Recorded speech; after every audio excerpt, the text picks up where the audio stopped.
Hi, Douglas Simonson here, coming to you from Mexico with another time-lapse video where I create a painting from start to finish. Today I'm going to be working from a photo I shot of Enrique here in Mexico a few years ago. That was a great photo shoot, by the way. And if you want to see more of that photo shoot, you can download my ebook, Enrique, with almost 150 of the best photos, uncensored, from that photo shoot. It's in the ebook section of my website at douglassimonson.com. Okay, this is the photograph I'm going to be working from. And this is the tweaked version. When I say tweaked, what I mean is I do some things to it in Photoshop to make the image easier to work from. And if you want to know exactly how I do this, you can check out my video here on my YouTube channel, using Photoshop to make photos easier to paint from. Usually once I decide on a photo I want to paint from, I'll do a few drawings to get to know the image. The more you draw the image, the better you get to know it, and the more ways you can try to interpret it. You don't really know an image until you've drawn it a few times.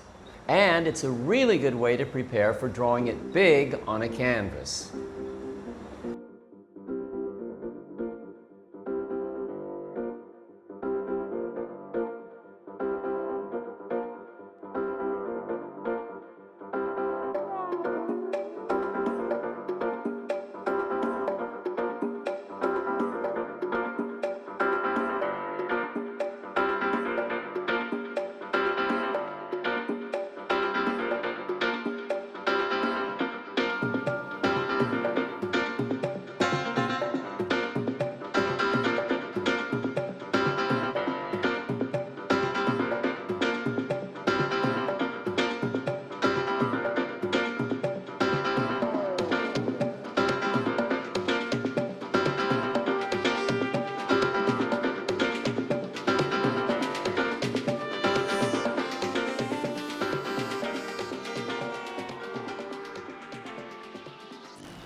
Once I'm happy with the drawing, then I go over all the lines with black paint.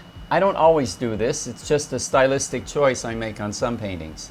I may or may not end up keeping all these lines, we'll see.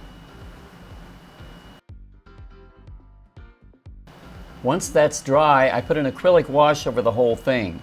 I like painting on an acrylic wash instead of just white canvas because it just makes it easier to see color relationships. Okay, now it's time to actually start putting in colors. You don't see it in this video, but I spent probably 30 minutes mixing some of the basic colors I thought were good possibilities before actually starting to paint.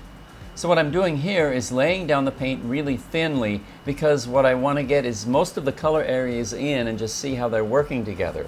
Then once I have more confidence about the color choices, I can go in and start putting on a heavier load of paint. You can see I'm using the tweaked source photo as inspiration for some of the colors I'm using, but I'm not sticking too closely to it.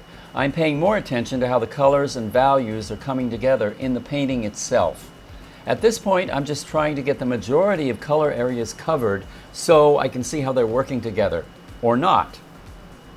And in fact, I'm liking the way they're working together.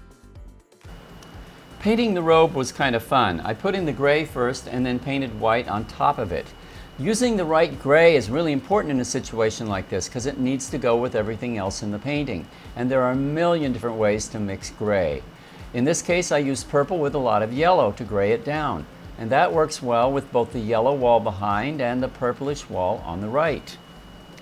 Now I'm refining the head a bit, and then I'm going to add a little bit of lighter yellow around the head to make it stick out, to make it pop from the background. Now that the main color scheme is in place and seems to be working, I'm adding some accent colors like the blue sky reflection in the window behind the figure, and then refining the purple wall on the right and making it match the floor tiles a bit more. And then another little accent, the red cup, which is a small touch that makes a big difference to the whole painting. Now I'm refining the face again. This is always fun for me because I love painting faces. I like trying things, making it a little lighter here, a little darker there. See how it changes the expression, see if it makes the face more or less alive. And now I'm just basically adding finishing touches.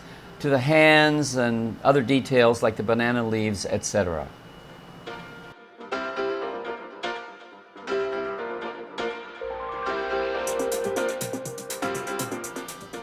Here I'm darkening the floor to make the figure stand out more, also making it more purple just because that's what it seems to need.